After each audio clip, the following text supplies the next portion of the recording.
The dream threshold, where culture meets sleep. Welcome. Pause for a moment. Close your eyes and think about the last dream you remember. What did you see? Who was there? What feelings lingered when you woke? Now consider this. The dream you just recalled carries within it the fingerprints of your culture, your language, your ancestry, and the collective beliefs of everyone who came before you. Your dreams are not entirely your own private experience. They are a meeting place where your individual mind encounters the vast river of cultural meaning that flows through your world. Before we begin this exploration together, I invite you to subscribe to the Relaxing Science channel. Give this video a like and share with us in the comments where you are listening from and what time it is there. We would love to know which part of the world is dreaming with us right now. For centuries, dreams have fascinated humanity. In ancient civilizations, they were considered messages from the gods or windows into parallel worlds. In modern times, we have learned to analyze them through the lens of neuroscience, studying brainwaves and neural activity. Yet something profound has been lost in this transition. We have separated the scientific understanding of dreams from the cultural and spiritual dimensions that give them meaning. This is where our journey begins. Imagine for a moment that every dream is like a conversation between your sleeping brain and the cultural world you inhabit. Your brain generates imagery, emotion, and narrative while you sleep, but the way you interpret what emerges from that darkness is shaped entirely by where you were born, what language you speak, what stories you were told as a child, and what your community believes about the invisible world. A person raised in a culture where ancestors are believed to communicate through dreams will interpret a visit from a deceased relative entirely differently than someone from a culture where such experiences are dismissed as mere neurological misfiring. Neither interpretation is wrong. Both are real expressions of how culture and neurology intertwine. The dream itself is the same biological event, but its meaning transforms completely depending on the cultural lens through which it is viewed. This distinction matters deeply because it reveals something profound about human consciousness itself. Your brain is not an isolated machine running predetermined programs. It is a deeply social organ, shaped by language, belief, and tradition. Even in sleep, when you are most alone with your own mind, you are never truly separate from the cultural world that formed you. The dreams you have, the symbols you encounter, the emotions you feel, and the way you make sense of it all in the morning are all colored by invisible cultural forces. Throughout this exploration, we will travel across different societies and time periods to understand how dreams function as both a biological phenomenon and a cultural practice. We will examine how indigenous peoples have woven dreams into their understanding of reality and healing. We will explore how Eastern philosophies view dreams as spiritual experiences worthy of deep contemplation. We will investigate how Western scientific rationalism has transformed our relationship with our own dreams. We will discover how the language you speak actually shapes the content of your dreams. We will contemplate how entire cultures can experience collective dreams, moments when the same symbols and visions appear across many minds simultaneously. But this is not merely an academic exercise. This journey is an invitation to reclaim something precious that modernity has taken from many of us. It is an opportunity to recognize that your dreams matter, that they carry meaning beyond mere neurochemistry, and that by understanding how your culture shapes your sleep, you can develop a deeper, more intimate relationship with your own inner world. As we move through these ideas together, allow yourself to become relaxed and curious. There is no need to hold on to every detail. Instead, let the concepts wash over you like gentle waves. Some ideas will resonate deeply with your own experience. Others might challenge you to think differently about something you have always taken for granted. All of this is exactly as it should be. The threshold between waking and sleeping is one of the most mysterious territories in human experience. It is the place where your individual consciousness meets something larger than itself. Your culture is always present at this threshold, even when you are not aware of it. Every night, as you drift towards sleep, you carry your cultural inheritance with you. The stories you were told, the beliefs you absorbed, the symbols that surround you, the language that shapes your thoughts, all of these cross the threshold into your dream world. Some cultures have recognized this integration and built entire systems of knowledge around it. Others have tried to separate dreams from culture, treating them as purely biological events that happen to be influenced by random neural firing. The truth, as we will discover, is far more nuanced and beautiful. Dreams are simultaneously a biological event and a cultural phenomenon. They are personal and universal. They are individual expressions and collective experiences. As you listen to this exploration, you might find yourself becoming drowsy. That is perfectly natural. Your body recognizes that we are speaking about sleep and dreams, and it may begin to prepare itself for rest. This is not a distraction from our conversation. It is actually a deepening of it. The state of relaxed awareness you enter as you listen is itself a kind of threshold, similar to the threshold between waking and dreaming. You are invited to remain in this comfortable space, allowing the ideas to penetrate gently into your consciousness. The cultural shaping of dreams is not something that happens to you against your will. It is not a form of manipulation or control. Rather, it is a beautiful inheritance. Your culture has given you a way of understanding and processing the experiences that occur when your brain is in sleep. These interpretive frameworks are gifts, even when we might want to question or expand them. Understanding how they work allows you to use them more consciously and deliberately. Throughout human history, every culture has developed its own relationship with dreams. Some have honored them as sacred experiences. Some have dismissed them as meaningless. Some have created elaborate systems for interpreting them.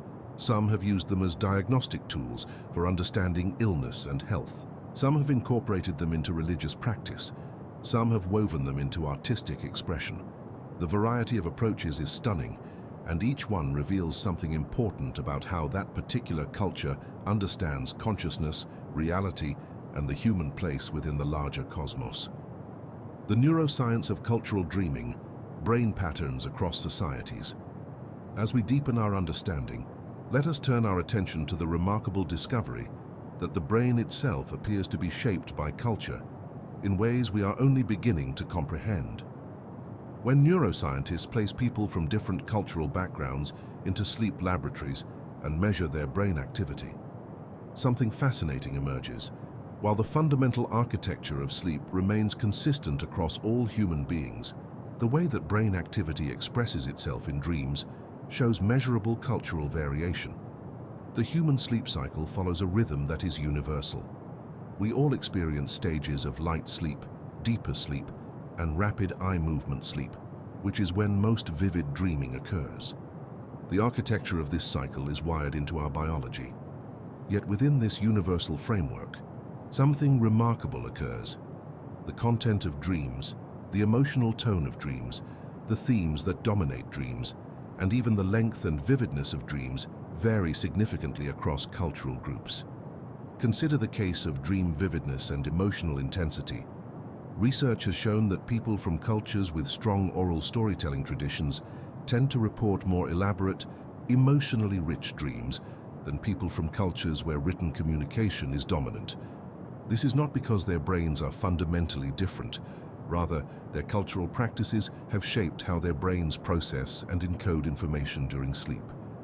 A culture that values storytelling has trained the brain through years of experience to construct detailed narratives. This capacity carries over into sleep. When the brain generates dreams, it does so with the narrative complexity that the culture has taught it to value. Similarly, studies examining the emotional content of dreams across different societies reveal patterns that reflect cultural values and concerns. In cultures where family bonds are considered paramount, dreams frequently feature family members and themes of connection or separation.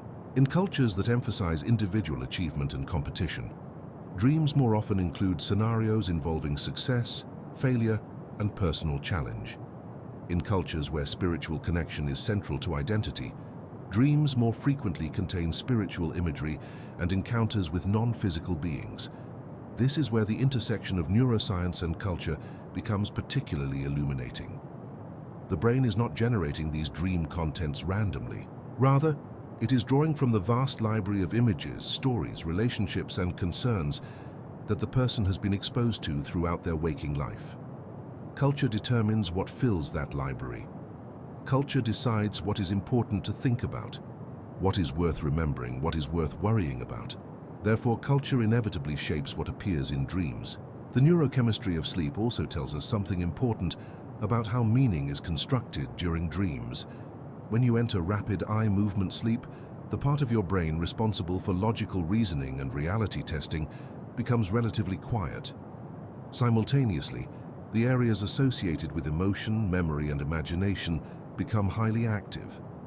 This is why dreams feel so vivid and emotionally charged, and why they often seem to defy logical rules. Your brain is operating in a different mode than it does during waking hours.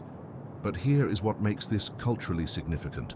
The memories that get activated during this emotionally intense, imaginatively rich state are not random. They are the memories that your waking brain has deemed important. And what your waking brain deems important is profoundly shaped by culture. If you were raised in a culture that emphasizes remembering family histories and genealogies, then family memories are organized and accessible in your brain in particular ways. When your dreaming brain activates memories, it will draw from this culturally organized repository. Neuroscientists have also discovered that the brain's default mode network, which is particularly active during sleep and dreaming, shows cultural variation in how it functions. The default mode network is involved in self-referential thinking, in imagining scenarios, and in connecting different pieces of information into coherent narratives. When this network is active during dreams, it is generating the sense of self that appears in your dreams. But that sense of self is not universal. It is culturally constructed. In cultures with a more individualistic orientation, the self that appears in dreams tends to be clearly bounded and distinct. In cultures with a more collectivist orientation, the self in dreams is more fluid and interconnected with others. These are not just differences in how people report their dreams. Neuroimaging studies suggest that the actual patterns of brain activity differ, reflecting these cultural variations in how the self is conceptualized. The implications of this are profound. It means that neuroscience and culture are not separate explanations for why people dream differently. Rather, they are two ways of describing the same phenomenon. Culture shapes the brain. The shaped brain then generates dreams that reflect that cultural shaping. The dream is simultaneously a neurological event and a cultural expression. Furthermore, the concept of cultural neuroscience has revealed that these differences are not fixed or immutable. The brain maintains its plasticity throughout life. This means that if you move to a new culture, or if you consciously engage with different ways of understanding and interpreting dreams, your brain can gradually adapt. The neural pathways associated with dream formation can be influenced by new cultural inputs and new interpretive frameworks. This is particularly important to understand because it means that you are not trapped by the cultural framework into which you were born. You can learn new ways of understanding your dreams. You can incorporate insights from different cultural traditions. You can expand your dream literacy, so to speak, by learning how other cultures approach and interpret their dreams. As you do this, your brain itself is being shaped in new ways, creating new possibilities for how dreams can be experienced and understood. The neurochemistry of dreaming also involves specific neurotransmitters and hormones that vary across individuals and possibly across cultural groups.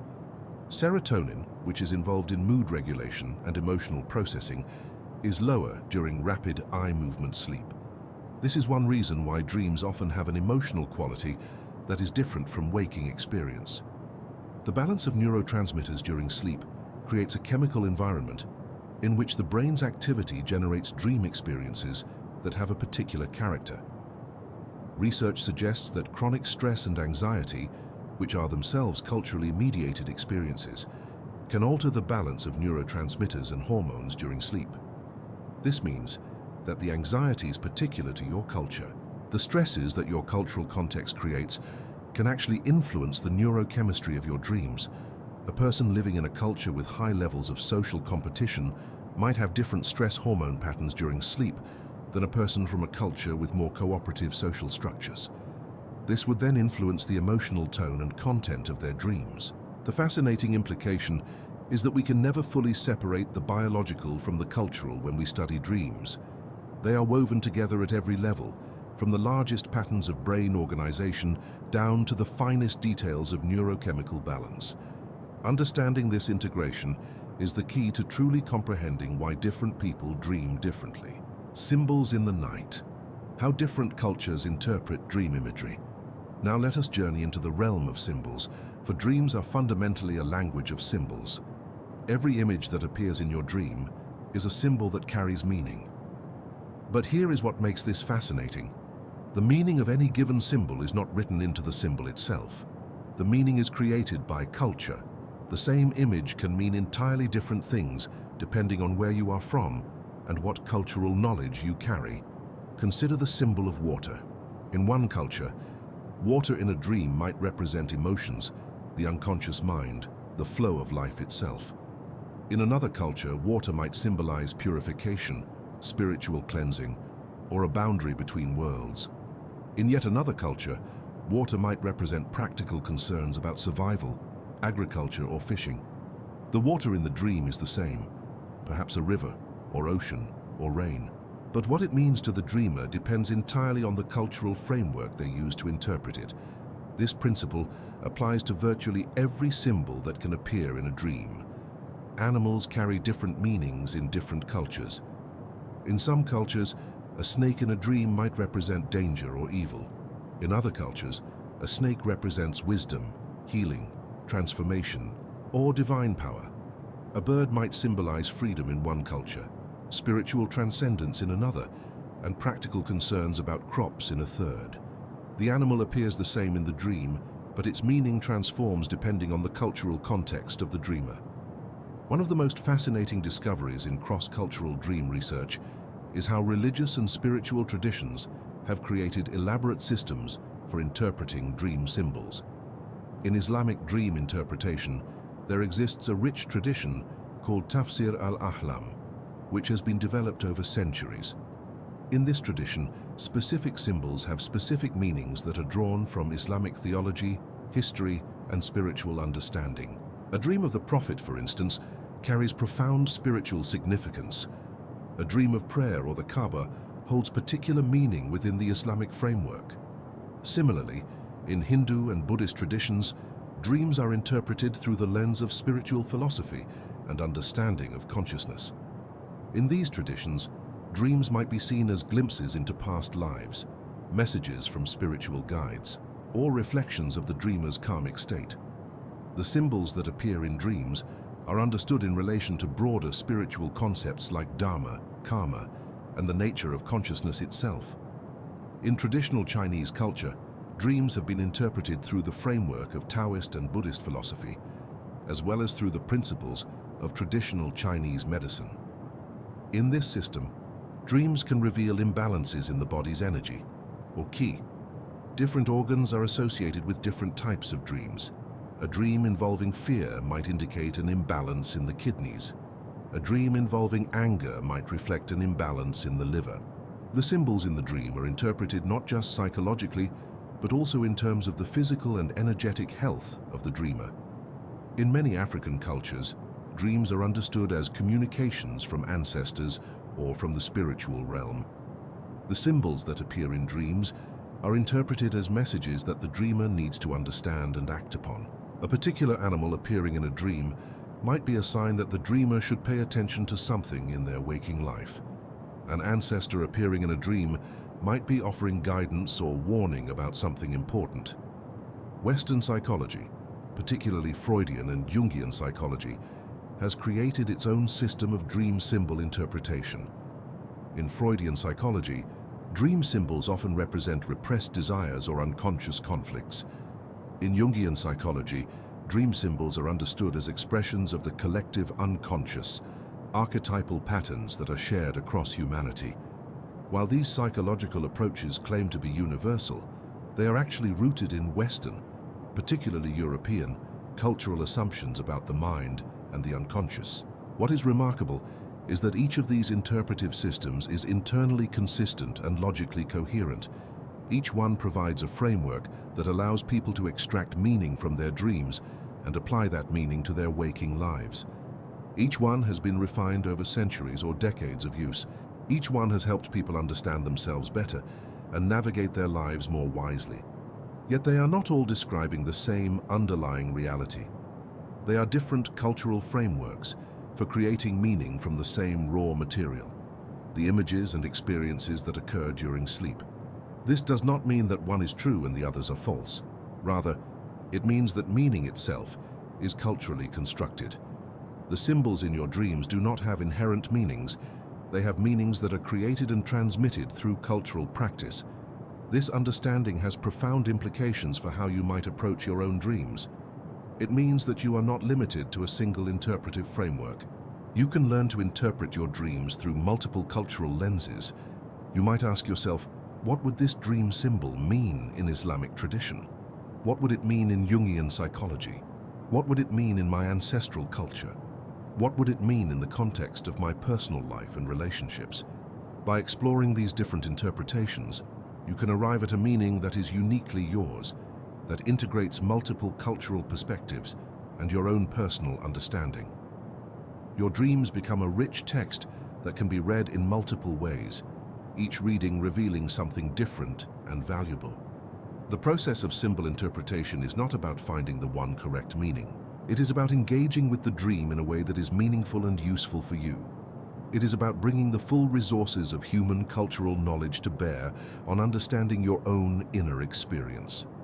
When you do this, you honor both the universal aspects of human consciousness and the particular cultural context that has shaped you. Moreover, symbols themselves can travel across cultures and transform in meaning. A symbol that originated in one culture might be adopted and reinterpreted in another. Through trade, migration, colonization, and cultural exchange, symbols have moved across the world. Sometimes they retain their original meanings. Often they take on new meanings in their new cultural context. This creates layers of meaning, where a single symbol might carry multiple interpretations, depending on which cultural tradition you draw from. The dream symbol becomes, in this sense, a meeting place of cultures. Your dream of a particular image brings together your personal history, the history of your immediate culture, and the broader human history of that symbol's meaning. Understanding this adds another dimension of richness to your dreams. The ancestral layer, indigenous dream traditions and collective memory. Let us now descend into deeper layers of human consciousness, to the realm of ancestral knowledge and indigenous dream traditions. In many indigenous cultures around the world, dreams are not understood as individual, private experiences. Rather, they are understood as connections to a larger web of consciousness that extends backward through time to ancestors and forward through time to future generations. In Aboriginal Australian cultures, dreams occupy a central place in understanding reality itself. The concept of dreamtime or dreamings represents not just the dream experience, but the foundational spiritual reality from which all physical reality emerges. According to this understanding, the world was created during the dreamtime by ancestral beings whose actions and journeys shaped the landscape and established the laws and patterns that govern existence. Every natural feature, every mountain, river, and rock formation is associated with particular dreaming stories and ancestral beings. What is remarkable about this system is that it is not merely mythology or spiritual belief. It is an integrated system of knowledge that encompasses geography, ecology, law, ethics, and spirituality all at once. Dreams in this context are not separate from waking reality. They are a direct connection to the foundational reality that underlies and gives meaning to everything else. When an Aboriginal Australian person dreams, they are potentially accessing knowledge from the dreaming, receiving guidance from ancestral beings, or deepening their connection to the land and the sacred stories that define their existence. This perspective stands in stark contrast to the modern Western view, which tends to see dreams as private, subjective experiences that are separate from objective reality. In the indigenous view, dreams are a form of knowing that is as valid and important as any other form of knowledge. They are a way of accessing wisdom that might not be available through ordinary waking consciousness. Similar understandings of dreams exist among many other indigenous peoples. In many Native American cultures, dreams are understood as spiritual experiences in which the dreamer communicates with spirit beings, receives guidance, and accesses knowledge about healing and right living. The vision quest, a practice in which a person deliberately seeks a spiritual dream or vision, is a sacred part of many Native American traditions. These are not casual experiences. They are carefully prepared for, undertaken with intention, and then interpreted and integrated into the person's spiritual and practical life. Among many African peoples, dreams are understood as a way in which ancestors communicate with the living. An ancestor appearing in a dream is not just a psychological phenomenon or a random neural event. It is an actual visitation, a moment of real contact across the boundary between the living and the dead. The ancestor might be offering guidance, warning of danger, asking for something to be done, or simply maintaining the connection between the living and the ancestral realm. What is significant about these indigenous understandings is that they treat dreams as having real consequences. The knowledge gained in dreams is acted upon. The guidance received in dreams is followed. The communications from ancestors are taken seriously and responded to. This means that the dream does not disappear upon waking, leaving only a vague memory. Rather, it becomes integrated into the person's ongoing life and decision-making. This integration of dreams into daily life has several important effects. First, it means that people from these cultures tend to remember their dreams more vividly and in greater detail than people from cultures that dismiss dreams as meaningless. When you believe that your dreams carry important information, you pay attention to them. You think about them after waking, you discuss them with others. This sustained attention strengthens memory formation and makes dreams more accessible to conscious recall. Second, it means that the emotional and psychological impact of dreams is different. If you believe that a dream is just a random firing of neurons, then a frightening dream might be easily dismissed upon waking. But if you believe that a dream is a communication from an ancestor or a spiritual being, then the same dream has weight and significance. It demands to be understood and responded to. This can create a different relationship to the dream and potentially different emotional and behavioral outcomes. Third, it means that the individual dreamer is not isolated in their dream interpretation. Dreams are shared with others, discussed in community, and interpreted collectively. This transforms the dream from a solitary experience into a social and communal one.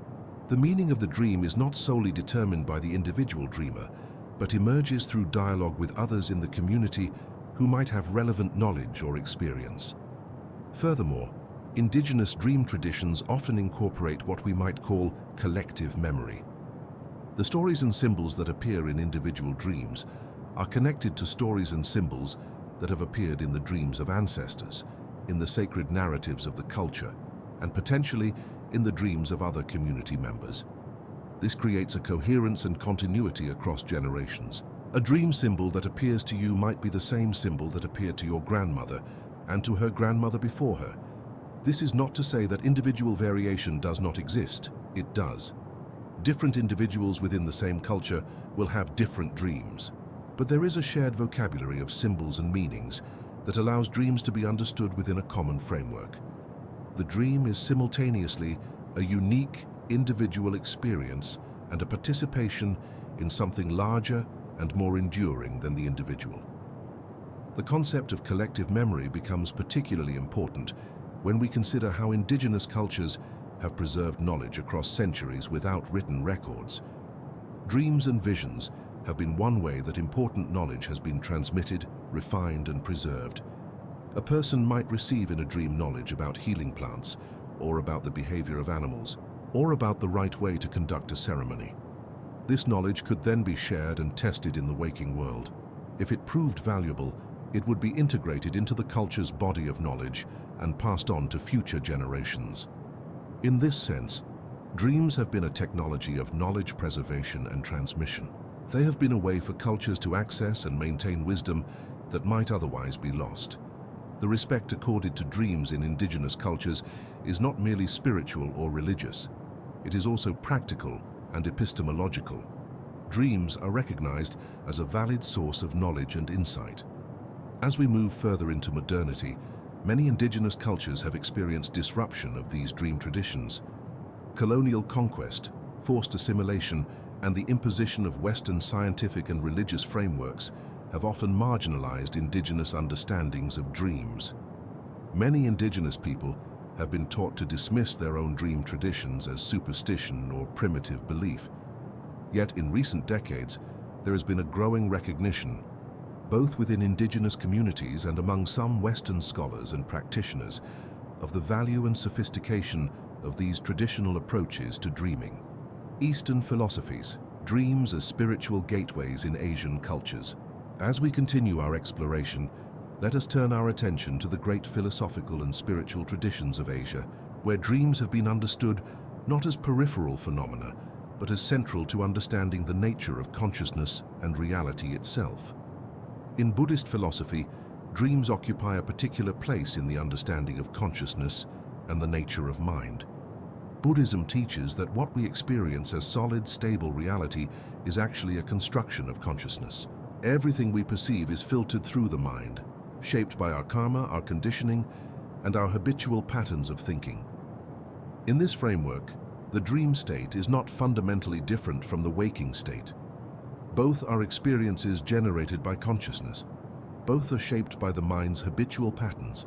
The difference is that in the waking state, our perceptions are constrained by sensory input from the physical world. In the dream state, the mind is free from these constraints and generates experience more directly from its own content. This understanding has led to sophisticated Buddhist practices around dreams. The practice of lucid dreaming, in which the dreamer becomes aware that they are dreaming while the dream is occurring, is cultivated as a spiritual discipline in some Buddhist traditions. The idea is that if you can recognize the dreamlike nature of the dream, you might also recognize the dreamlike nature of waking experience.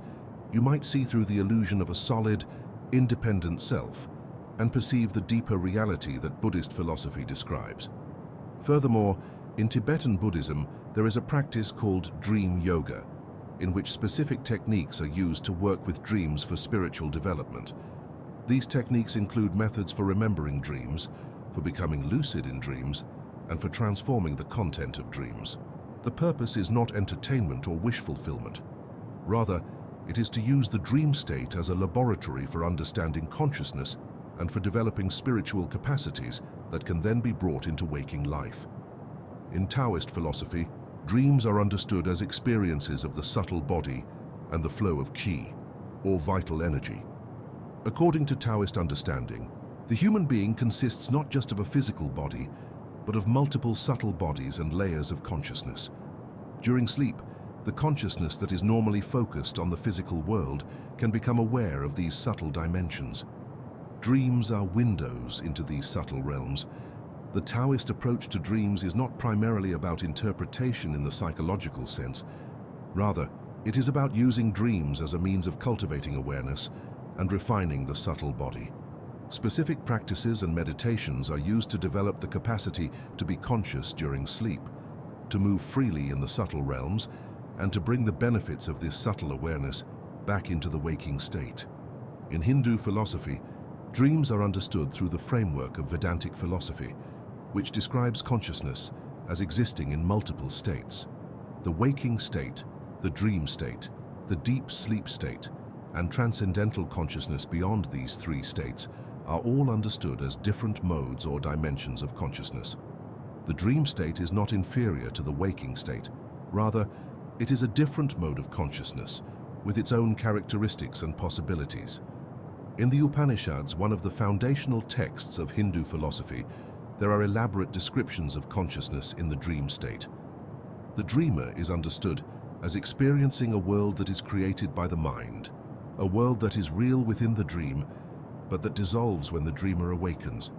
This is used as an analogy for understanding the nature of waking reality as well. Just as the dream world seems solid and real while you are dreaming but is revealed to be mental in nature when you wake, the waking world might similarly be understood as a creation of consciousness, with a deeper reality underlying what appears to be a solid physical world. What is remarkable about these Eastern philosophical approaches is that they do not separate dreams from the broader philosophical and spiritual questions about the nature of reality and consciousness. Dreams are not treated as an isolated phenomenon, Rather, they are integrated into comprehensive systems of understanding that encompass metaphysics, epistemology, ethics, and spirituality. This integration has several important implications. First, it means that dreams are taken seriously as experiences worthy of investigation and understanding. They are not dismissed as meaningless or as mere side effects of neural activity. Rather, they are recognized as experiences through which important truths about consciousness and reality can be discovered. Second, it means that there is a sophisticated vocabulary and set of concepts available for understanding dreams. Rather than being limited to psychological categories like wish fulfillment or repressed desire, the Eastern frameworks offer categories like karma, subtle body, levels of consciousness, and the illusory nature of the ego. These different conceptual frameworks allow for different kinds of insights to emerge. Third, it means that there are practical techniques and disciplines available for working with dreams. These are not merely interpretive techniques for understanding dreams after they occur. Rather, they are techniques for becoming more conscious during sleep, for deliberately exploring the dream state, and for bringing the fruits of this exploration into waking life. The dream state is treated as a realm that can be investigated and cultivated, much like a physical or intellectual discipline. In Chinese Taoist and medical traditions, dreams are also understood as indicators of health and imbalance in the body. Different types of dreams are associated with imbalances in different organs and systems. A person who is having excessive nightmares might be understood as having an imbalance in the heart system or in the liver. A person who is not dreaming much might be understood as having a deficiency in blood or vital essence. The treatment would involve herbal medicine, acupuncture, or other practices designed to restore balance. The dream in this sense is a diagnostic tool that provides information about the state of the person's health. This medical understanding of dreams shows how deeply integrated dreams are into the overall philosophy and practice of health and healing in these traditions. The dream is not separated from the body. Rather, it is understood as an expression of the body's energetic and physiological state. By understanding the dream, one can understand something important about what is happening at deeper levels of the person's being. The Eastern philosophical approaches also tend to recognize that the boundary between dreaming and waking is not as sharp as it might initially appear. There are states of consciousness that are neither fully waking nor fully dreaming. There are experiences of partial wakefulness during sleep. There are moments when the mind is dreaming while the body is awake. These liminal states are recognized and cultivated in various Eastern traditions as particularly valuable for spiritual development and insight. Western rationalism: how scientific thinking changed dream interpretation. Now let us turn our attention to a profound shift that occurred in Western culture with the rise of scientific rationalism.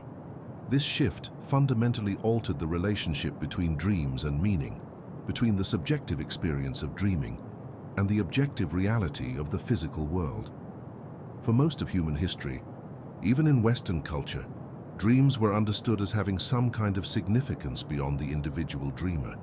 They might be messages from God or the devil. They might be predictions of the future. They might be communications from spiritual beings. They might be expressions of the will of fate or destiny. The rise of scientific thinking brought a different approach.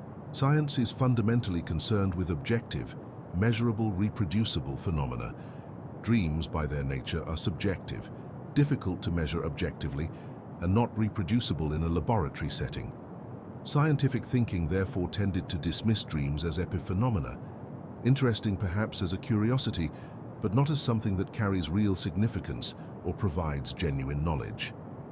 This shift was gradual. It began during the Renaissance and accelerated through the Enlightenment. By the 19th and 20th centuries, in Western culture, dreams had largely been relegated to the realm of superstition and irrationality. A person who paid serious attention to their dreams, who tried to interpret them or act on guidance received in dreams, was considered unscientific or even mentally unsound. However, the emergence of psychology as a scientific discipline in the late 19th and early 20th centuries brought a new development. Psychologists, particularly Sigmund Freud and Carl Jung, began to investigate dreams scientifically.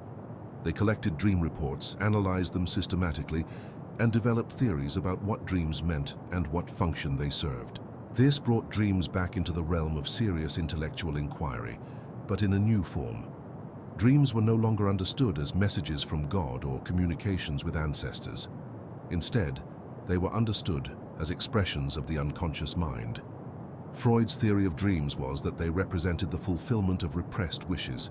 According to Freud, the dream was a way for the unconscious mind to express desires that could not be expressed in waking life. The dream content was disguised through various mechanisms: symbolism, condensation, displacement, so that the unconscious wish could be expressed without triggering the censorship of the conscious mind.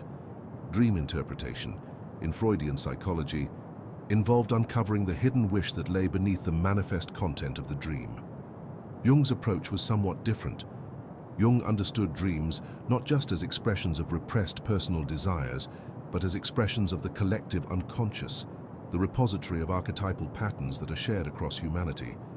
In Jung's view, dream symbols often represent universal human experiences and patterns rather than individual personal material. A dream of water, for instance, might represent the unconscious mind itself, an archetypal pattern that appears in the dreams and mythologies of cultures around the world. Both Freud and Jung, despite their differences, shared an important assumption: that dreams were worth taking seriously as sources of psychological insight. Both believed that dreams could be interpreted, that this interpretation could lead to deeper self-understanding, and that this understanding could be therapeutically valuable. In this sense, they preserved something of the traditional respect for dreams, even as they reframed dreams in psychological rather than spiritual terms. However, the rise of neuroscience in the late 20th century brought yet another shift. As scientists developed the ability to measure brain activity during sleep, to identify the stages of sleep, and to understand the neurochemistry of sleep and dreaming, a more mechanistic view of dreams emerged. Dreams came to be understood primarily as a byproduct of neural activity during sleep. The brain during sleep was understood as essentially running maintenance routines, consolidating memories, and clearing out metabolic waste products. The dream content was understood as the mind's attempt to make sense of this random neural activity. In 1977, Hobson and Macaulay proposed the activation synthesis hypothesis, which suggested that dreams were generated by the brain's attempt to synthesize random neural activity into a coherent narrative. According to this view, the dream content was not meaningfully related to the dreamer's psychology or life.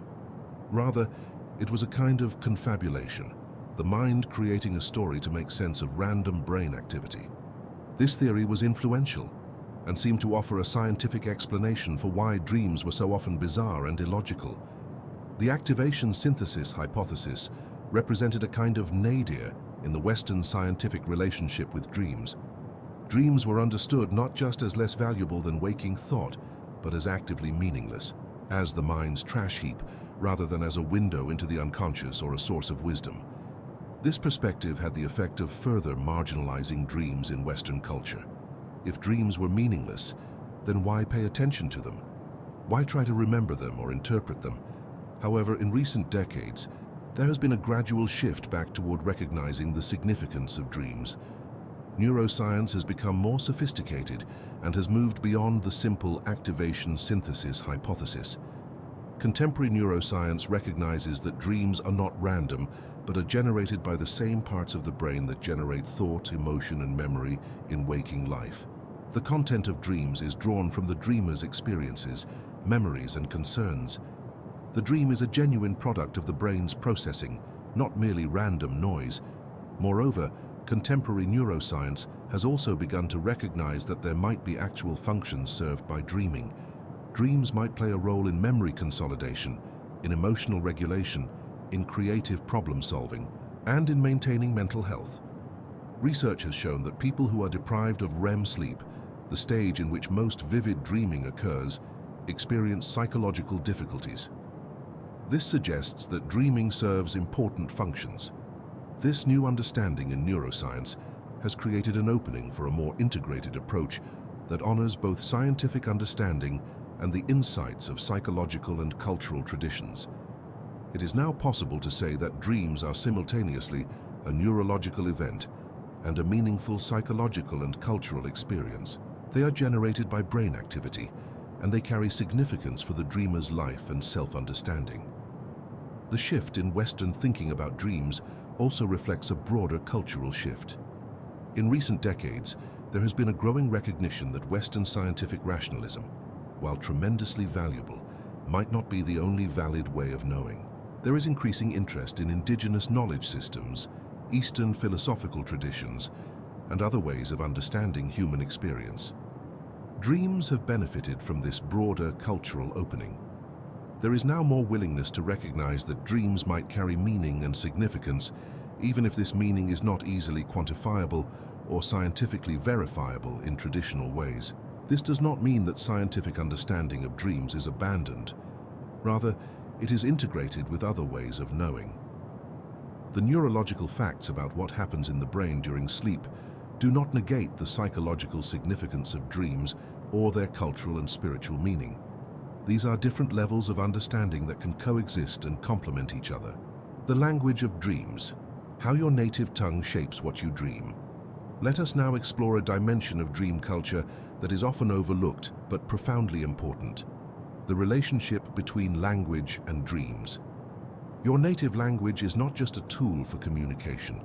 It is a framework for thought, a way of organizing experience, and a system of categories that shapes how you perceive and understand the world. It should not be surprising, therefore, that language also shapes your dreams.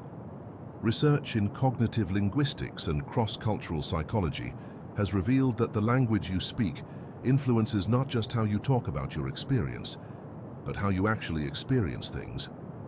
This phenomenon, called linguistic relativity, or the Sapir-Whorf hypothesis, suggests that the structure of your language influences the structure of your thought. Different languages carve up the world differently, emphasizing different distinctions and relationships. These linguistic differences have measurable effects on cognition. For instance, some languages have more color terms than others. Languages with richer color vocabularies show speakers who are better at distinguishing and remembering colors. Some languages have complex systems for indicating spatial relationships, while others do not.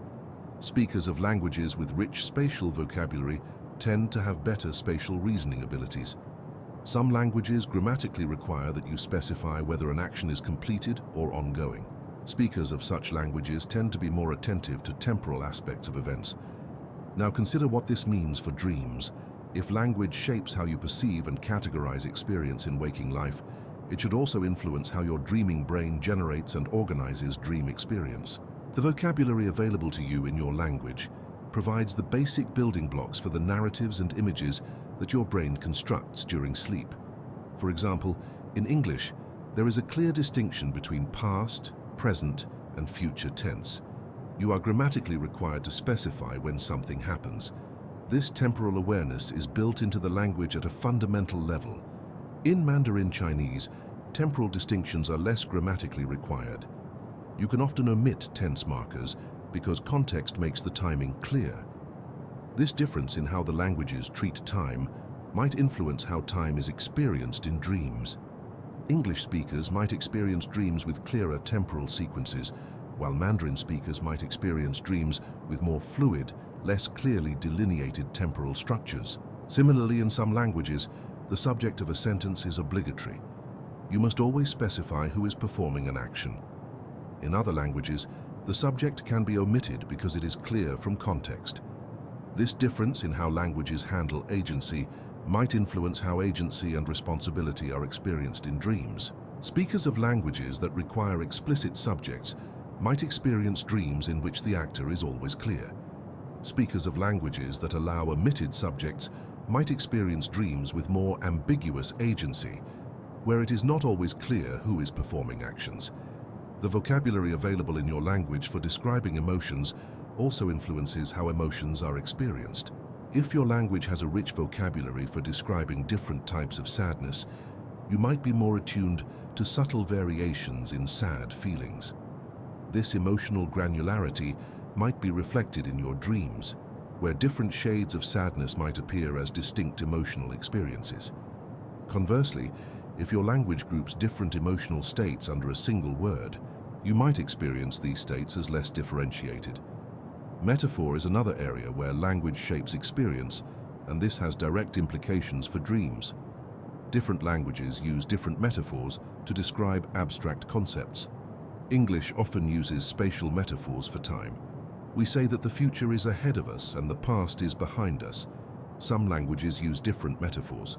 These metaphorical systems are not just poetic flourishes. They shape how people actually think about time. And if they shape how people think about time in waking life, they should also influence how time is experienced in dreams. Furthermore, the grammar of your language influences what distinctions you habitually make. Some languages require that you specify whether something is animate or inanimate. Some require that you specify the relative social status of the people you are talking about. Some require that you indicate the source of your information, whether you witnessed something yourself or heard about it from someone else. These grammatical requirements mean that you are constantly making certain distinctions in your waking thought. These habitual distinctions can carry over into dreams. The narrative structures that are common in the literature and storytelling traditions of your culture also influence how dreams are structured.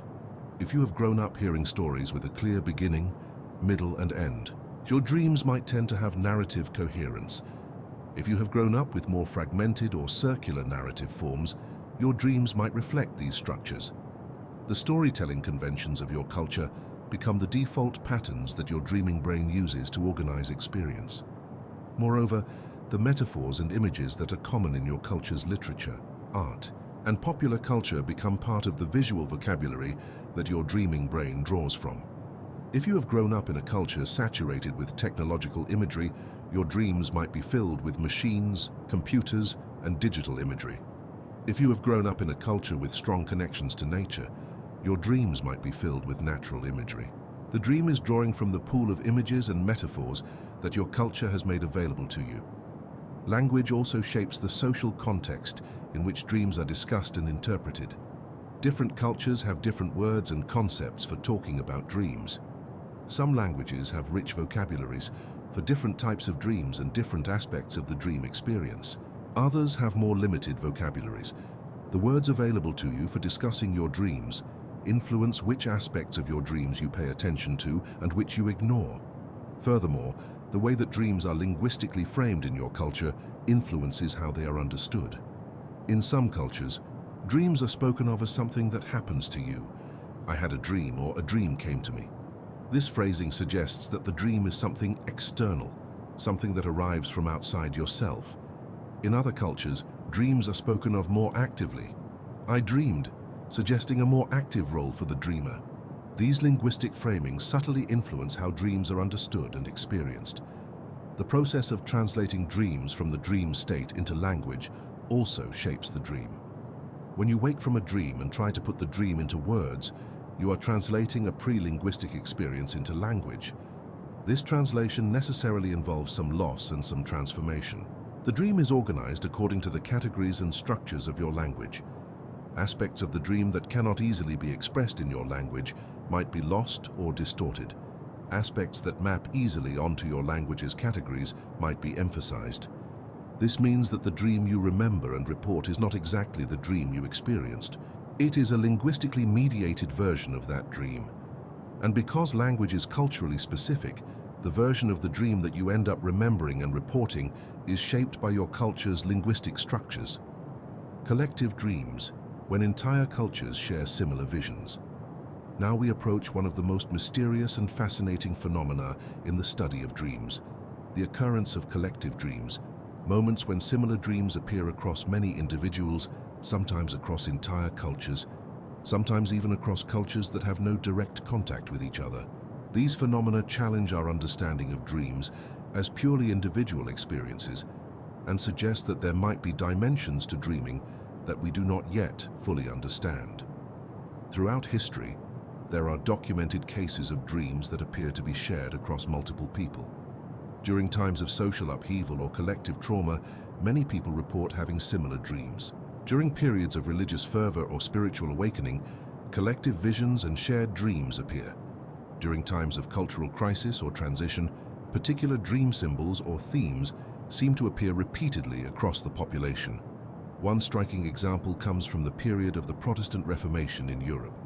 During this time of religious and social transformation, many people reported dreams and visions that were remarkably similar in content and symbolism. These shared visions seem to express the collective anxiety, hope, and spiritual yearning of the population during this period of profound change. The dreams were not identical, but they shared common themes and symbols that reflected the cultural preoccupations of the time. Similarly, during periods of war or political crisis, dreams with common themes tend to emerge across the affected population. During World War II, for instance, civilians in countries affected by the war reported nightmares and anxiety dreams that shared common elements. The specific content varied depending on individual circumstances, but the overall patterns of anxiety and fear appeared across many dreamers. This phenomenon can be partially explained by understanding that people within the same culture are exposed to similar information, share similar concerns, and operate within similar frameworks of meaning. If everyone in a culture is worried about the same things, it makes sense that these worries would be reflected in dreams across the population. The collective dream is, in this sense, a reflection of collective consciousness. However, there are cases of collective dreaming that are harder to explain through this mechanism alone. There are documented instances of dreams that appear similar across cultures that have no direct contact with each other. The anthropologist Barbara Tedlock has documented cases where similar dream symbols and themes appear in cultures separated by vast distances and with no possibility of cultural transmission. These cases suggest that there might be something deeper at work, something that transcends cultural transmission and suggests a level of shared human consciousness. The psychologist Carl Jung attempted to explain these phenomena through his concept of the collective unconscious. Jung proposed that beneath the personal unconscious, which contains repressed personal material, there exists a collective unconscious that is shared by all humanity. This collective unconscious contains archetypal patterns, universal patterns of human experience that appear in myths, stories, and dreams across all cultures. According to Jung, these archetypal patterns emerge naturally from the structure of the human mind and therefore appear across cultures without requiring cultural transmission. While Jung's concept of the collective unconscious remains controversial in mainstream psychology, it offers one way of understanding how similar dreams can appear across cultures. If there are universal patterns in how the human brain is structured and how human consciousness works, then it makes sense that certain dream symbols and themes would appear universally. A dream of flying, for instance, might appear in cultures around the world because flying represents something fundamental about human experience: freedom, transcendence, escape. That is relevant across all cultures. Furthermore, certain experiences are universal to human life. All humans are born, grow, mature, face challenges, love, suffer loss, and eventually die. All humans have bodies that move through space and interact with a physical environment. All humans experience emotions and relationships. These universal aspects of human experience might naturally generate certain universal dream themes and symbols. A dream of being chased, for instance, might appear universally because all humans experience fear and threat. A dream of falling might appear universally because all humans have experienced physical vulnerability. However, the content of these universal dream themes is culturally mediated. Yes, dreams of being chased might appear across cultures, but what is chasing you and what it means to be chased will vary depending on your culture. In one culture, you might be chased by an animal, in another, by a person, in another, by an abstract force or entity. The basic theme is universal, but the cultural elaboration is specific. There is also the phenomenon of dream epidemics, where particular dream content spreads through a population like a contagion. A particular dream symbol or narrative becomes widespread, and people begin to report having dreams with that content. This can happen through media influence. A popular movie or book introduces a particular dream image or narrative, and then people begin to dream about similar things. It can also happen through direct communication. One person tells another about their dream, and then the second person begins to dream similar dreams. These dream epidemics suggest that dreams are not sealed off in the privacy of individual consciousness, They are social phenomena that can be influenced by communication and cultural transmission. The dream that you have tonight might be influenced by a conversation you had yesterday, by a movie you watched, by a news story you read. The boundary between individual and collective dreaming is porous and permeable. Moreover, in cultures that practice collective dreaming rituals, whether through shamanic practices, meditation groups, or other forms of intentional collective consciousness, people report having more similar dreams and more vivid awareness of shared dream content. This suggests that the tendency toward collective dreaming can be cultivated and strengthened through practice and intention. The implications of collective dreaming are profound. They suggest that consciousness itself might not be as individually bounded as modern Western thinking has assumed. They suggest that there might be levels of consciousness that are genuinely shared, that transcend individual boundaries. They suggest that dreams might be a place where individual consciousness and collective consciousness meet and intermingle. Trauma, culture, and nightmares, how society processes fear through sleep. Now we must turn our attention to a darker but essential dimension of cultural dreaming, the relationship between trauma, culture, and nightmares. When a culture experiences collective trauma, whether through war, colonization, natural disaster, or systematic oppression, this trauma is processed not just in waking consciousness, but in the dream realm as well. The nightmares that emerge from collective trauma reveal how culture shapes even our deepest fears, and how the body and mind work together to process overwhelming experiences. Trauma, whether experienced individually or collectively, has profound effects on sleep and dreaming. People who have experienced trauma often suffer from nightmares, intense, disturbing dreams in which traumatic experiences are relived or in which the dreamer is in danger. These nightmares are not random. They are the brain's attempt to process and integrate overwhelming experiences. During sleep, the brain revisits traumatic material in a way that might eventually lead to healing and integration. But in the short term, this process often manifests as disturbing dreams. What is culturally significant is how these traumatic dreams are interpreted and responded to. In some cultures, nightmares are understood as a normal part of the healing process, something that must be endured and worked through. In other cultures, nightmares are understood as signs of spiritual disturbance or demonic attack, requiring spiritual intervention. In still other cultures, nightmares are understood primarily as symptoms of a medical or psychological condition requiring clinical treatment. The cultural interpretation of nightmares influences how the person experiencing them responds.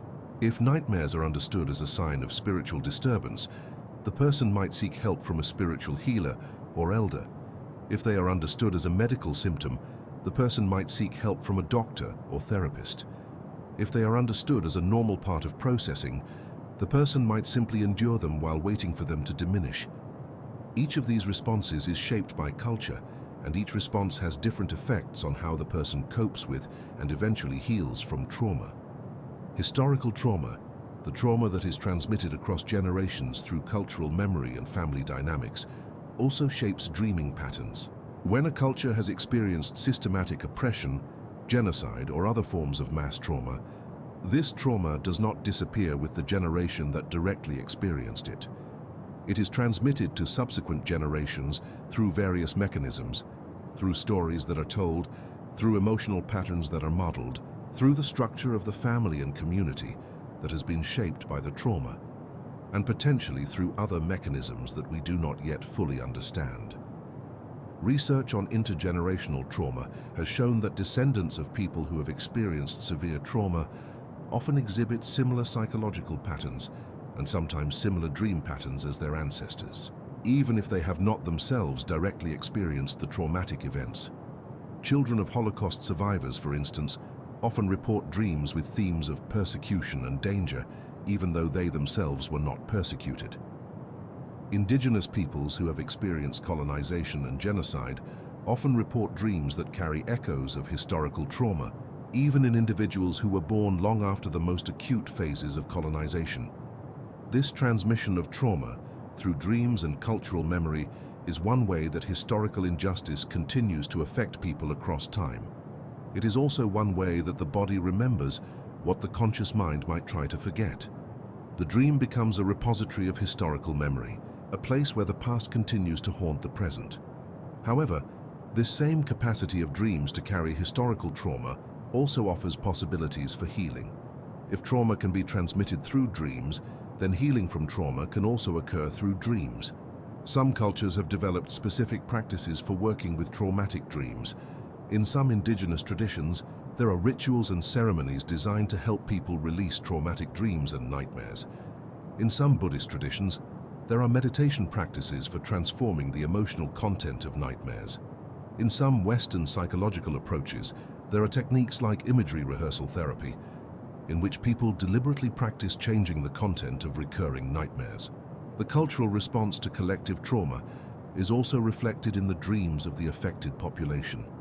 When a culture experiences a collective traumatic event, a war, an earthquake, a terrorist attack, a pandemic, the dreams of the population often show patterns related to the trauma. People report nightmares related to the traumatic event. They report dreams in which they are in danger, or in which they are trying to escape something. They report dreams in which they are searching for lost loved ones or trying to protect others from harm. These traumatic dreams are not just individual responses to individual trauma. They are cultural phenomena that reflect how the entire culture is processing the collective experience. By studying the dreams that emerge after collective trauma, we can understand something about how a culture is coping with and integrating the experience. The dreams reveal the fears, the hopes, the unresolved conflicts, and the psychological work that the culture is doing in response to the trauma. Moreover, the way that a culture collectively responds to and interprets traumatic dreams influences how healing occurs. In cultures that acknowledge and honor the reality of traumatic dreams, that create space for people to share and process these dreams, healing tends to occur more readily. In cultures that suppress or deny the reality of traumatic dreams, that shame people for having nightmares, the psychological impact of the trauma tends to be prolonged. This is one reason why truth and reconciliation processes, which create space for people to speak about their experiences, and for these experiences to be acknowledged and witnessed by the broader community, are considered important for healing from collective trauma. When traumatic experiences are acknowledged and witnessed, the dreams and nightmares associated with the trauma can begin to shift. The nightmare, which is often a sign that the trauma has not been fully processed and integrated, can gradually transform as the trauma is acknowledged and processed in the waking world. The neurochemistry of trauma also affects dreaming. Traumatic experiences alter the balance of neurotransmitters and hormones in the brain. People with post-traumatic stress disorder often have altered sleep architecture, with more fragmented sleep and more intense REM sleep. This altered sleep can lead to more vivid and more disturbing dreams. The trauma literally changes how the brain functions during sleep, which in turn changes the quality and content of dreams. Understanding the relationship between trauma, culture, and nightmares reveals how deeply interconnected our individual psychology is with the collective culture we inhabit. Our nightmares are not just individual psychological events. They are expressions of collective trauma and collective processing. By understanding this, we can approach our own nightmares and the nightmares of our communities with more compassion and with a better understanding of what is actually happening when these disturbing dreams occur. Modern disconnection. Why urban dreams differ from rural ones. Let us now examine a contemporary phenomenon that is reshaping how humans dream. The massive shift from rural to urban living that has occurred over the past 2 centuries, and the different ways that urban and rural environments shape the dream experience. This shift represents one of the most dramatic changes in human culture and living conditions, and it has profound implications for how we dream. In rural environments, people are more directly connected to natural cycles and natural phenomena. The rhythm of day and night is more pronounced. The seasons change visibly and affect daily life directly. Weather is an immediate, constant concern. The land itself, its features, its productivity, its moods, is intimately known. Work is often connected to natural processes: planting, harvesting, caring for animals. Sleep and waking patterns are often more aligned with natural light cycles. In this context, dreams tend to reflect this connection to nature. Rural dreamers often report dreams filled with natural imagery: forests, fields, animals, weather, water. The concerns of rural life, crops, animals, seasons, survival, appear frequently in dreams. The dream world is continuous with the waking world of nature. Urban environments are radically different. People are surrounded by human-made structures and human-made systems. The natural world is often distant or mediated through screens and images. The rhythm of day and night is obscured by artificial lighting. The seasons are less directly experienced. Work is often abstract, involving symbols and systems, rather than direct engagement with natural materials or processes. Sleep patterns are often disconnected from natural light cycles, disrupted by artificial stimulation and stress. In this context, dreams tend to reflect these urban realities. Urban dreamers often report dreams filled with buildings, streets, technology, crowds, and abstract concerns. The content of urban dreams is shaped by the urban environment and the urban concerns of work, competition, and social navigation in complex human systems. Research comparing urban and rural dreamers has found measurable differences in dream content. Rural dreamers report more natural imagery, more animals, more connection to land and seasons. Urban dreamers report more technological imagery, more abstract concerns, more stress-related content. These differences are not random. They reflect the actual environments in which the dreamers live and the actual concerns that occupy their waking minds. However, the shift from rural to urban is not just a shift in dream content. It is also a shift in the relationship to dreams themselves. In many traditional rural cultures, dreams were integrated into daily life and decision-making. They were discussed with family and community. They were consulted for guidance. The dream was not separated from the rest of life. In modern urban culture, dreams have become more marginalized. The pace of urban life is faster. There is less time for reflection and contemplation. The concerns of urban life are pressing and immediate, often leaving little space for attention to dreams. Moreover, the scientific, rationalist orientation of modern urban culture has, as we discussed earlier, led to a devaluation of dreams. The dream is often seen as a waste of time, something to be forgotten as quickly as possible so that the dreamer can get on with the business of the day. This represents a kind of cultural disconnection from dreams. At the very moment when urbanization has created an environment that is disconnected from nature and filled with stress and abstraction, the cultural resources for working with and understanding dreams have been diminished. The dream, which could be a source of insight and healing in the face of urban stress, is often ignored or dismissed. Furthermore, the technological environment of modern urban life is creating new challenges for dreaming.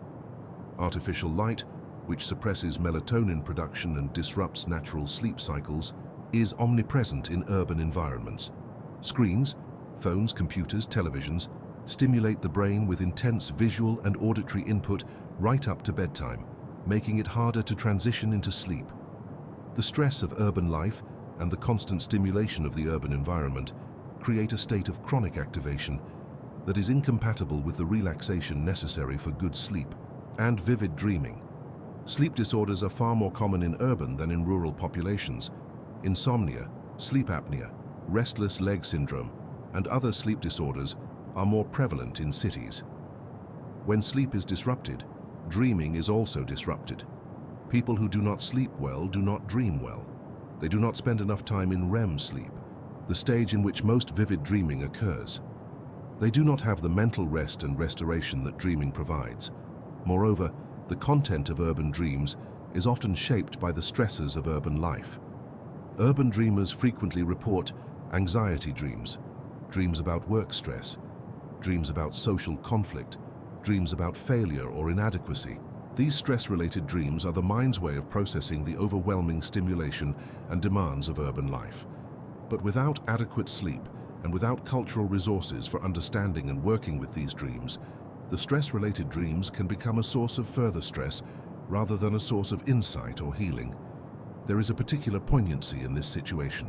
The people who most need the restorative and insightful benefits of dreaming those living in stressful urban environments, are often those least able to access these benefits due to the very conditions of urban life. The disconnection from nature, the stress, the constant stimulation, and the cultural dismissal of dreams all conspire to prevent urban dwellers from engaging with their dreams in a meaningful way. However, there are signs of a counter-movement. In recent years, there has been a growing recognition of the importance of sleep and dreaming for mental health and well-being. There is increasing interest in practices like meditation and mindfulness, which can improve sleep quality. There is growing awareness of how technology and artificial light affect sleep. There is renewed interest in dream interpretation and in using dreams for self-understanding and personal growth. Some urban people are consciously working to reconnect with natural rhythms and to create space for dreaming in their lives. They are establishing regular sleep schedules. They are reducing screen time before bed. They are creating bedroom environments that support good sleep. They are beginning to pay attention to and record their dreams. They are seeking out resources for understanding their dreams, whether through psychology, spirituality, or cultural traditions. This represents a kind of conscious reconnection with an aspect of human experience that modernity had devalued and marginalized. It is a recognition that dreaming is not a luxury or a frivolity, but an essential aspect of human functioning. It is a reclaiming of the dream as a source of wisdom and healing in a world that has become disconnected from many sources of natural wisdom. Bridging ancient and modern, integrating traditional wisdom with neuroscience. We now arrive at a crucial juncture in our exploration, a place where we can begin to integrate the insights of traditional wisdom with the discoveries of modern neuroscience. For much of the modern era, these two ways of knowing have been presented as opposites, as if one must choose between honoring traditional practices and accepting scientific understanding. But this is a false dichotomy. The two can be integrated in ways that enrich our understanding of dreams and that honor both the achievements of science and the accumulated wisdom of human cultures. Modern neuroscience has revealed that the brain is far more plastic and responsive to experience than was previously understood. The brain's structure is shaped by experience. Neural pathways are strengthened through use and weakened through disuse. This is the basis of neuroplasticity, the understanding that the brain can change and develop throughout life. This discovery validates something that traditional wisdom has long understood, that practice and intention can reshape consciousness and experience. When a Buddhist practitioner engages in dream yoga, deliberately practicing techniques for becoming lucid in dreams, they are engaging in a form of mental training that, according to neuroscience, should actually change their brain. The repeated practice of becoming aware during dreams should strengthen neural pathways associated with metacognition, thinking about thinking, being aware of awareness. Over time, these strengthened pathways should make it easier to achieve lucidity in dreams. The traditional practice and the neuroscientific understanding are describing the same process from different angles. Similarly, when an indigenous healer works with dreams to understand and treat illness, they are drawing on knowledge about the relationship between mind and body, between consciousness and physical health, that is now being validated by modern neuroscience. The field of psychoneuroimmunology has shown that mental states and emotional states have measurable effects on immune function and overall health. The mind-body connection that traditional medicine has always understood is now being mapped at the neurobiological level. The archetypal symbols that Carl Jung identified in dreams, symbols that appear across cultures and throughout history, now have a neurobiological basis. If certain patterns appear universally in human dreams and mythology, it might be because these patterns reflect universal aspects of how the human brain is structured and how human consciousness works. The universality is not mystical or magical. It is grounded in the shared neurobiological structure of human brains. However, neuroscience cannot fully explain the meaning and significance of dreams. Neuroscience can tell us what happens in the brain during dreaming. It can measure neural activity. It can identify the neurochemical processes involved, but it cannot tell us what dreams mean. It cannot tell us whether a dream of an ancestor is really a communication from that ancestor, or merely a neural representation. It cannot tell us what we should do with the information that comes to us in dreams. These are questions of meaning, And meaning is not something that can be measured with a brain scanner. Meaning is something that is created through interpretation and through the interaction between the individual and their cultural and spiritual context. This is where traditional wisdom comes in. The interpretive frameworks that cultures have developed over centuries provide ways of extracting meaning from dreams and of using that meaning to guide life and healing. The integration of neuroscience and traditional wisdom also reveals the limits and the possibilities of each approach. Neuroscience is excellent at describing mechanisms and processes. It can tell us how the brain generates dreams, but it is less equipped to tell us what dreams are for or what they mean. Traditional wisdom is excellent at extracting meaning and at using dreams for healing and guidance, but it is sometimes limited in its ability to explain mechanisms or to distinguish between different types of phenomena. By bringing these together, we get a more complete picture. We understand the mechanisms through which dreams are generated, and we also understand the ways that dreams can be meaningful and useful. We recognize that the neurological reality of dreams does not diminish their significance. We recognize that the meaning that cultures have found in dreams is not negated by the discovery of neurological processes. This integration also suggests new possibilities for research and understanding. If we understand that dreams are shaped by culture, and that culture shapes the brain, then we can begin to study how specific cultural practices might influence brain development and function. If we understand that dreams can be used for healing, and that this healing has neurobiological correlates, then we can begin to study the mechanisms through which dream-based healing practices work. Furthermore, this integration suggests that there are many valid ways of working with dreams. The Western psychological approach of analyzing dreams for unconscious content is valid. The Eastern approach of using dreams for spiritual development is valid. The indigenous approach of consulting dreams for guidance and healing is valid. These are not competing approaches that negate each other. They are different ways of engaging with the same phenomenon, each offering different insights and benefits. A person might benefit from working with their dreams in multiple ways simultaneously. They might analyze their dreams psychologically to gain insight into their unconscious patterns. They might meditate on their dreams to develop spiritual awareness.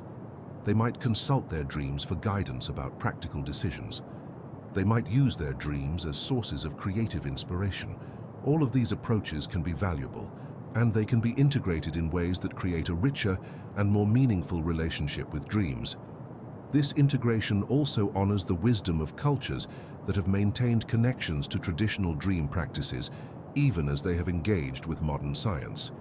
Many indigenous cultures, for instance, have not abandoned their traditional dream practices in the face of Western science. Instead, they have found ways to maintain their traditions while also engaging with scientific knowledge. This represents a kind of cultural sophistication that recognizes that multiple ways of knowing can coexist. The challenge for modern people, particularly those from cultures that have been heavily influenced by scientific rationalism, is to reclaim this capacity for multiple ways of knowing.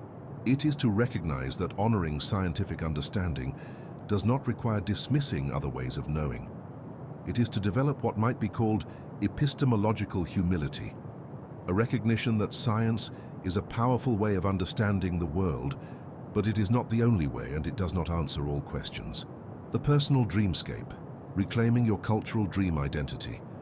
We arrive now at the conclusion of our journey, at a place where we can reflect on what all of this means for you personally, for your own relationship with your dreams and with your cultural identity. Throughout this exploration, we have traveled across cultures and centuries, examining how different peoples have understood and worked with dreams. We have looked at the neuroscience, the philosophy, the spirituality, and the psychology of dreaming. We have considered how culture shapes dreams and how dreams express culture. But all of this knowledge exists in the realm of ideas. The real significance of this exploration lies in how it can transform your personal relationship with your own dreams. The question that now arises is, how can you reclaim your cultural dream identity? How can you develop a more conscious, intentional, and meaningful relationship with your own dreams? First, it requires recognition that your dreams matter. This might seem obvious, but for many people raised in modern Western culture, dreams have been dismissed as unimportant or meaningless. Reclaiming your dream identity begins with the simple act of deciding that your dreams are worth paying attention to. Your dreams are not a waste of time.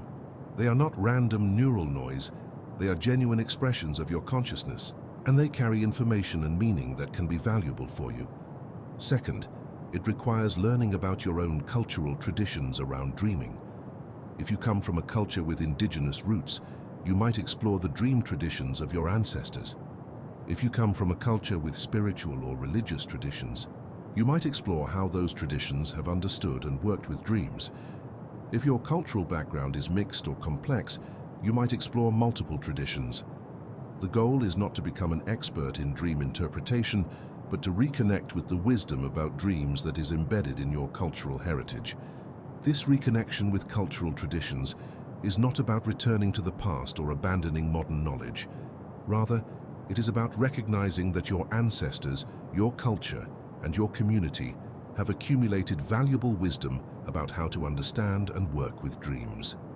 This wisdom is not automatically available to you. It must be actively sought and learned. But it is available, and accessing it can enrich your relationship with your dreams. Third, it requires developing personal practices around dreaming. This might include keeping a dream journal, in which you record your dreams upon waking. It might include regular reflection on your dreams, either alone or in conversation with others. It might include meditation or other contemplative practices designed to enhance dream recall and lucidity. It might include working with a therapist or counselor who is trained in dream work. It might include participating in cultural or spiritual practices that honor dreams. The specific practices that you choose will depend on your own inclinations, your cultural background, and what feels meaningful to you. The important thing is to develop some regular practice, some way of paying attention to and engaging with your dreams. Consistency matters. If you pay attention to your dreams regularly, they become more vivid and more memorable. If you work with your dreams intentionally, they begin to reveal more of themselves to you. Fourth, it requires learning to interpret your own dreams in ways that are meaningful to you. This is not about finding the one correct interpretation. Rather, it is about developing the capacity to extract meaning from your dreams in ways that feel true and useful for your life. You might use multiple interpretive frameworks: psychological, spiritual, cultural, personal. You might ask yourself, what emotions are present in this dream? What concerns or preoccupations of my waking life are reflected in this dream? What symbols appear, and what do these symbols mean to me? What guidance or wisdom might this dream be offering me? As you practice this kind of interpretation, you will develop your own personal dream language, your own way of understanding what your dreams are communicating. This is deeply personal work. No one else can tell you what your dreams mean. You must develop the capacity to listen to yourself, to notice what resonates as true, and to act on the insights that emerge. Fifth, it requires creating the conditions for good dreaming. This means paying attention to your sleep. It means getting adequate sleep, maintaining a regular sleep schedule, and creating a bedroom environment that supports sleep and dreaming. It means reducing artificial stimulation before bed, limiting screen time, avoiding caffeine and alcohol, creating a calm and peaceful environment. It means managing stress and anxiety, which disrupt sleep and dreaming. It means moving your body during the day, getting natural light, and engaging in physical activity, all of which support good sleep. The irony is that in order to reclaim your cultural dream identity, you must also attend to the practical, physical requirements for good sleep. Culture and neurology are not separate, they interact. Your culture shapes how you understand and work with dreams, but your brain's actual capacity to dream well depends on physical factors like sleep quality, stress levels, and overall health. Sixth, it requires developing the courage to honor your dreams in your waking life. This might mean acting on guidance that comes to you in dreams, even when it seems to contradict rational analysis. It might mean discussing your dreams with others, even though this might seem strange or irrational to people who do not value dreams. It might mean making decisions based partly on dream insights, even when others might question this. It requires trusting your own experience and your own ways of knowing, even when these are not validated by the dominant culture. This is not a call to abandon rational thinking or to ignore practical considerations. Rather, it is a call to integrate dream wisdom with other forms of knowing. It is to recognize that your dreams are one source of information and insight among many, and that this source deserves to be taken seriously.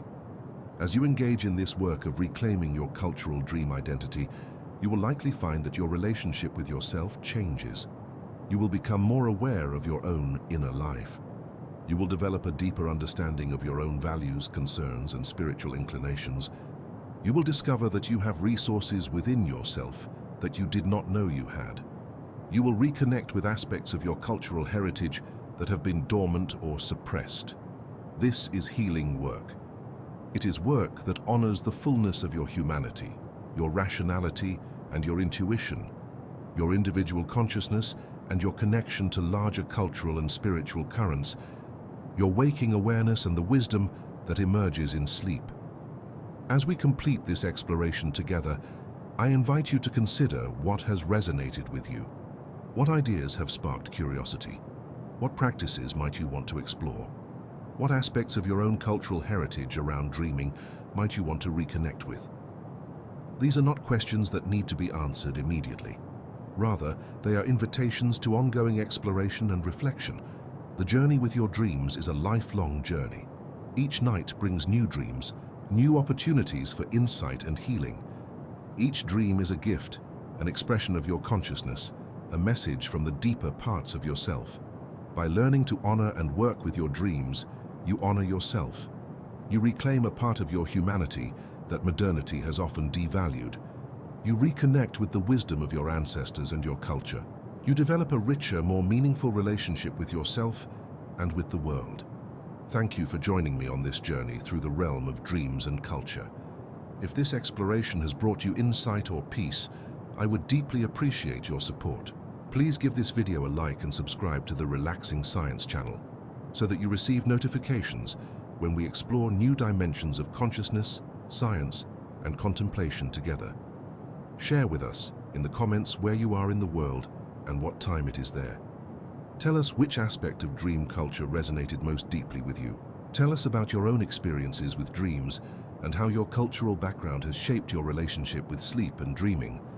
As you drift towards sleep tonight, carry with you the recognition that your dreams are precious. They are expressions of your unique consciousness, shaped by your culture, your history, your personal experiences. They are messages from yourself to yourself. They are invitations to deeper self-knowledge and healing. As you sleep, your brain will continue its ancient work of generating dreams. And now, knowing what you know about how culture and dreams intertwine, you can approach those dreams with greater awareness, greater appreciation, and greater openness to the wisdom they carry. Sleep well, dream deeply, and remember that you are never truly alone in your dreams. You carry with you the dreams and the wisdom of all those who came before you. You are part of a vast human community of dreamers, stretching across cultures and centuries. Your dreams connect you to this larger human experience. Honor them, learn from them. Let them guide you toward greater wholeness and understanding. Welcome back to Relaxing Science, whenever you are ready to explore new mysteries of consciousness and the natural world. Until then, may your dreams bring you peace, insight, and the gentle wisdom of your own unfolding consciousness. Total.